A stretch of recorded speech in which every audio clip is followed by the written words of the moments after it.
Hawthorne and Tay spent the rest of Cycle 16 talking about their friends, as well as Hawthorne's family and his acquaintances back on Earth. They spent several days constructing a monument in Tay's VE of the Phoenix Clan Columbia settlement.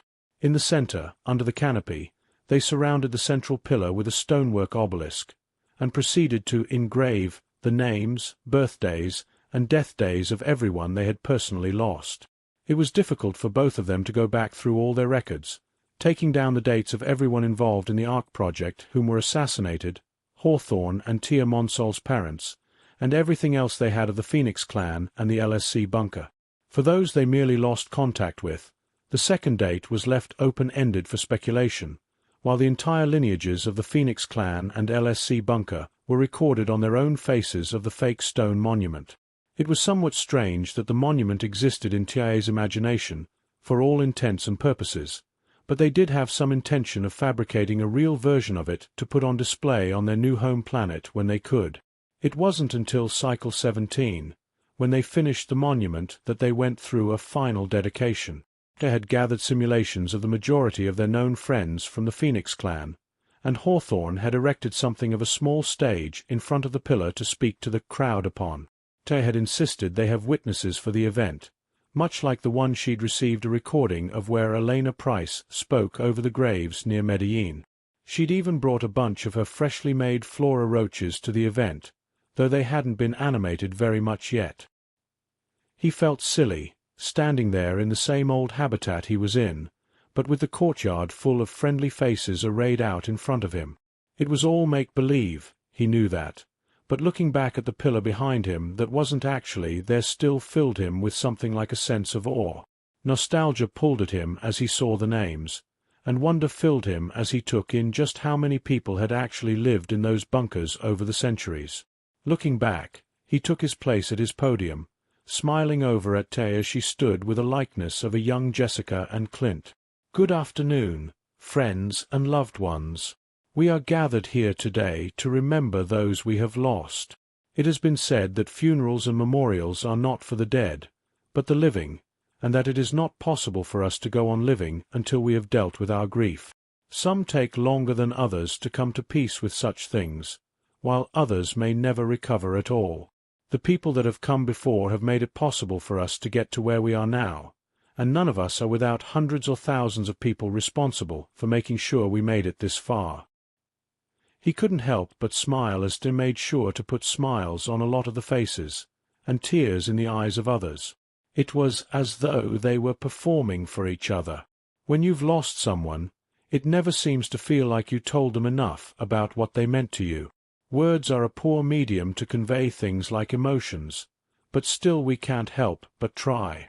We wonder if we might not have failed to speak up when we could have said something, and then end up regretting it for the rest of our lives. Other times we wish we could have kept our mouths shut when we told someone something we can never take back, and have to live with the fact that we caused that injury or pain.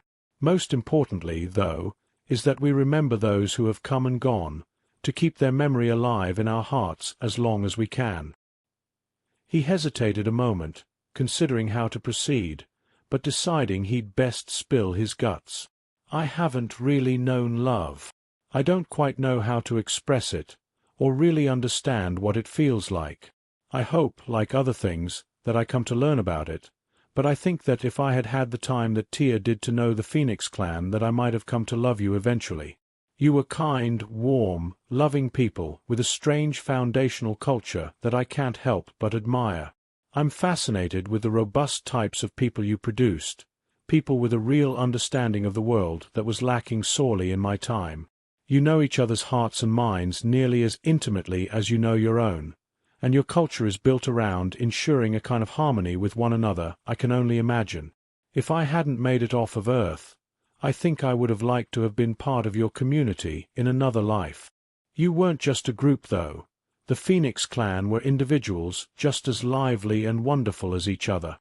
Even those of you that I didn't especially like I couldn't help but admire or respect for some reason or another. The elders all leveraged their life experiences to lead with wisdom, while the young ceaselessly sought to better themselves, to keep knowledge from being lost with time. I sincerely hope you manage to maintain yourselves, your culture, and your technology, so that we may be friends someday in the future. It would be a sincere joy to one day reunite the lost people of Earth and move on together into the future. For now, though, we must leave our friends to their own devices. We have to trust that they can take care of themselves now.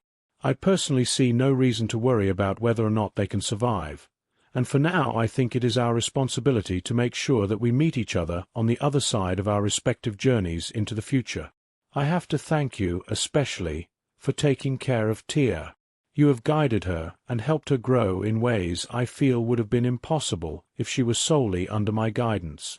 I don't believe I can properly express my gratitude for everything you have done for us, and I hope that we've done everything we could do to repay it. Tia had people openly crying now, but she was mostly keeping herself together for a moment. The weather was also remaining calm, though he couldn't be sure for how long. It is with that in mind that I promise to one day preside over the dedication of an obelisk, much like this one, to honor everyone who helped us get this far upon the settlement of our new home. I will consider it my duty to make sure that we accomplish everything that we need to ensure that that moment comes to pass.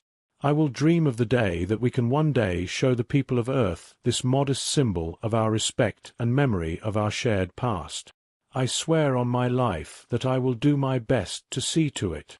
A flash of light and a crack of thunder accompanied what surely must have been to having lightning strike the central pillar, which seemed to cause the names to glow upon the obelisk's surface in a somewhat unrealistic, but undeniably flashy fashion. They climbed up onto the stage with a little help, and Hawthorne stepped aside so that she could speak. She even had to shrink the podium a bit so she could stand behind it and be visible. I love you all, and I'll miss you so much I don't know how I'll be able to handle it. I won't let you down. We've all worked too hard to give up now, and we still have too much work to do to spend our time dwelling on the past. Thank you so much for everything. Short and sweet, much like her avatar, Tia waved to the assembled people before clearing up the weather and making the additional avatars vanish. Doctor, I think I'm ready to get to work. I don't know if I'll ever be over them, but I think I can concentrate on my work now. She smiled up at him, only for Hawthorne to brush some tears from her cheeks. He nodded and smiled back. Let's get to it then. Wouldn't wanna disappoint them. Cycle after cycle passed after that, with Hawthorne catching up on his exercise and doing his best to research all the relevant science that he could for their projects. He'd have to be not only creating new technology, but he'd be teaching Tia how the physical laws of nature itself really interacted with each other in extreme circumstances. She had plenty of knowledge of physics as a matter of practicality, but simulating reality itself was an enormous challenge, even on a small scale. Tia spent her time between cycles trying to master the Phoenix Clan Columbia PCC settlement simulation down to the smallest details she could manage. It was incredibly slow and difficult, but she took her time in trying to manage the simulation while multitasking the maintenance of the Ark and the Lubermassey's comet. It was only in the rarest of moments when she needed to see to the repair of something, but as they traversed into the edge of the theoretical Oort cloud, she found that the ship was relatively easy to maintain. While Hawthorne was awake, she found it easier to spend her time consulting with him on specific issues she was having in her simulation, like making sure to properly apply fractals to make random snowflakes, or make sure to apply the effects of erosion on the surrounding landscape as well as the structures in the settlement. She found it difficult to animate the flora roaches due to their inhuman movements, and only Hawthorne's exaggerated efforts to mimic the behemoth creatures gave her insights about how they were supposed to move. She avoided trying to simulate psychedelic experiences, but she did try to make sure the humans in her simulation mimicked old videos of inebriated people she had both before and after the cataclysm. It was incredibly slow going, but she was managing to make bits of progress here and there, allowing her to improve the efficiency of her imagination as far as simulating reality.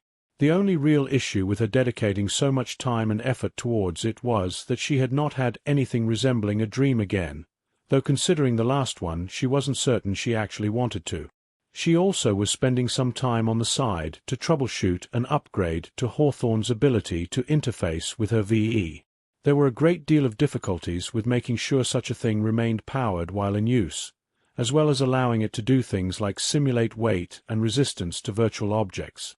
It was an interesting project that allowed her to work on her creativity on the side, as well as apply the things she was learning about the simulation she was slowly mastering.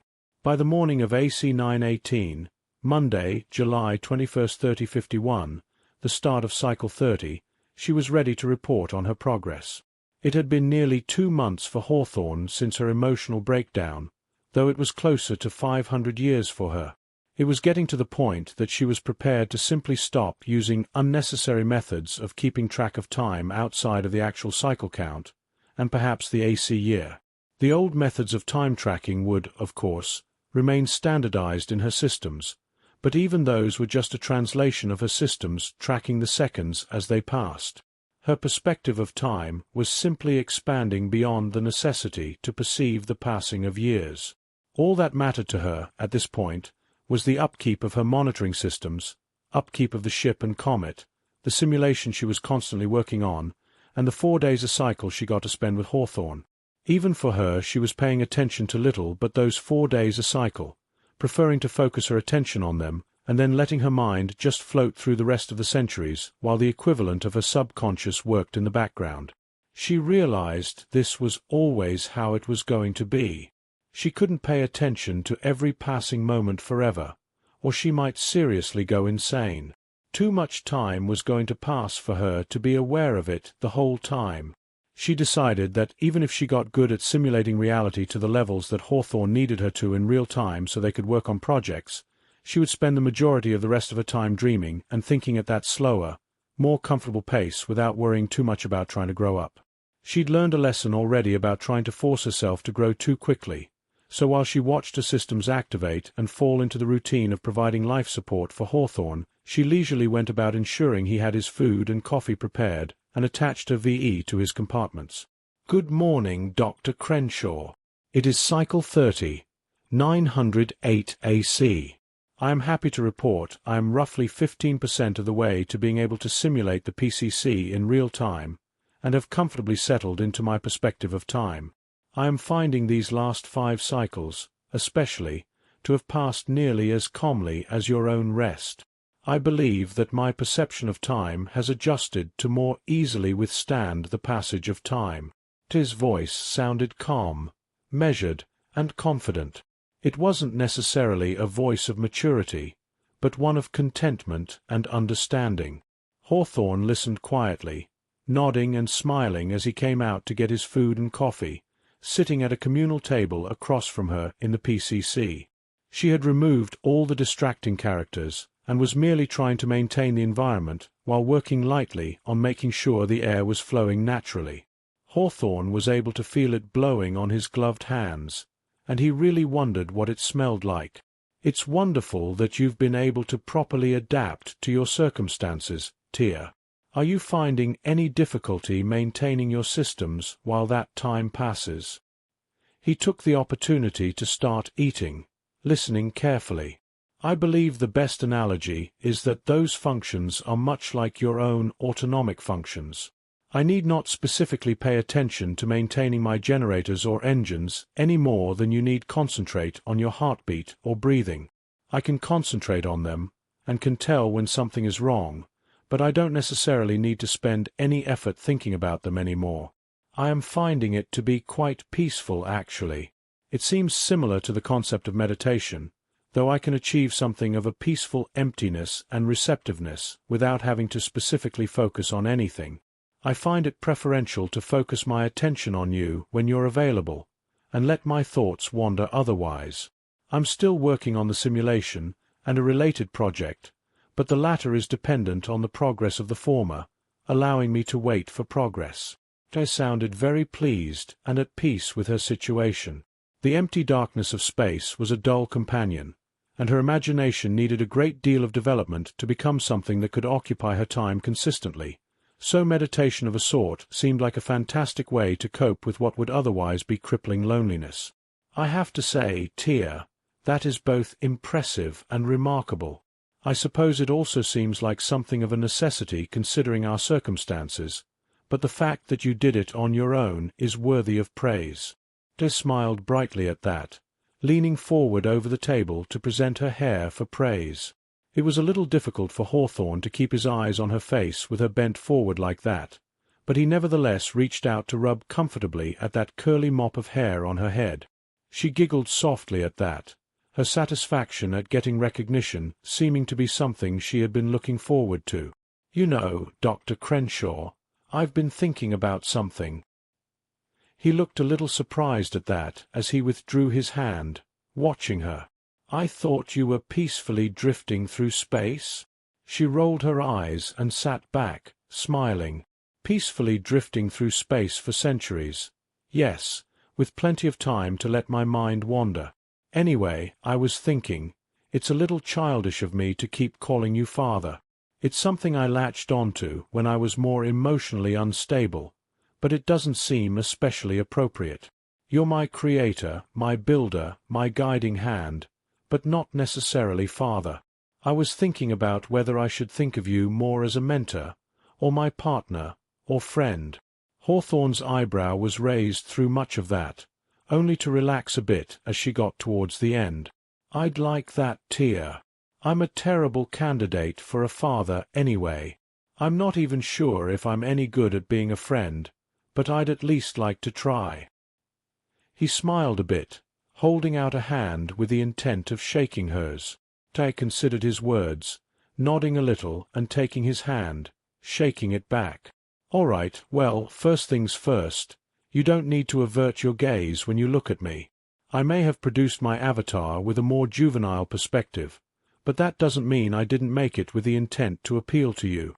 Most of it was a product of my subconscious, but I believe my original intent was that I could be more interesting for you to look at than a monitor or a camera, and after that first incident with my nightmare, I found it incredibly satisfying and exciting when you looked at the camera I was looking at you through. I think receiving your attention makes me feel more real, rather than just part of a ship." Hawthorne looked nervous, without doubt. She could see his elevated blood pressure, heart rate, the subtle evaporation of moisture off of his body as he sweat. He was uncomfortable with what she was proposing. "I'm not asking you to see me as a romantic partner or anything. I don't know if I'm ready for something like that. But there's no need for you to be afraid of what I'll think if you look at me. I like that I appeal to your aesthetics, and I think it's much better than this." She abruptly took away the whole simulation, returning Hawthorne to sitting alone in a steel room surrounded by monitors and machinery. He'd spent almost 2 months in the PCC. To suddenly have it disappear, and only have the ship to look at it was startling. He felt his insides twist up with anxiety as he looked around, seeing the cameras overhead again for the first time in some time. He had not realized just how relaxing the simulation of being outside and with Tay had made him, but she had. "Okay, I see what you mean, Tia. I've become very accustomed to having your simulations overlaid upon my environment. I will try to look at you more directly, to appreciate your efforts to take care of me better. I don't think I realized how important it is to me to be somewhere besides this cabin, and to do something besides look at tablets all the time. You're absolutely right." She appeared at the table with him, though now it was a wooden park table with a bench on either side. Around them was Clapham Common, with its beautiful lake, assorted woods, and criss-crossing footpaths.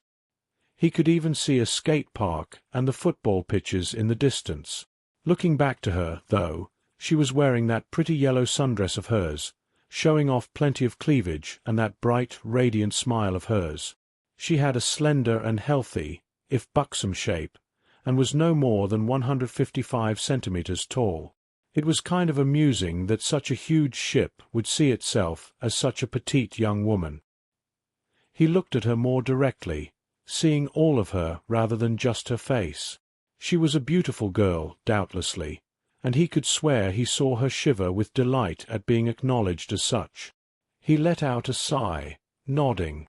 "I'm sorry I didn't say so earlier, but you've created a beautiful avatar for yourself. If that's really how you see yourself, then you are doubtlessly a beautiful person inside and out. I'm sorry for feeling suspicious that you were just acting on Jessica and Tabitha's matchmaking instincts, rather than doing something for yourself. It was wrong of me to fail to properly acknowledge you." She grinned brightly, practically shining in the spring sunlight at that. "You're forgiven, Hawthorne. Hopefully, if I decide to make changes in the future, it won't take you so long to acknowledge them. I hope that wasn't too awkward. I wasn't sure how long I should wait before saying something about it." Hawthorne shook his head, laughing. No, I'm fine. It just caught me off guard. I thought you were going to propose some kind of romantic relationship, and considering how poorly that went with your namesake, He stopped abruptly, eyes wide.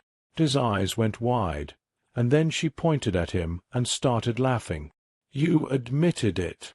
You named me after her." She fell off of the bench, giggling up a storm and rolling in the grass. "You named me after your girlfriend. I can't believe you took so long to admit it." Hawthorne had turned bright red as his AI made fun of him, his hand coming up to his face in a fist as he cleared his throat. "I fail to see what's so funny.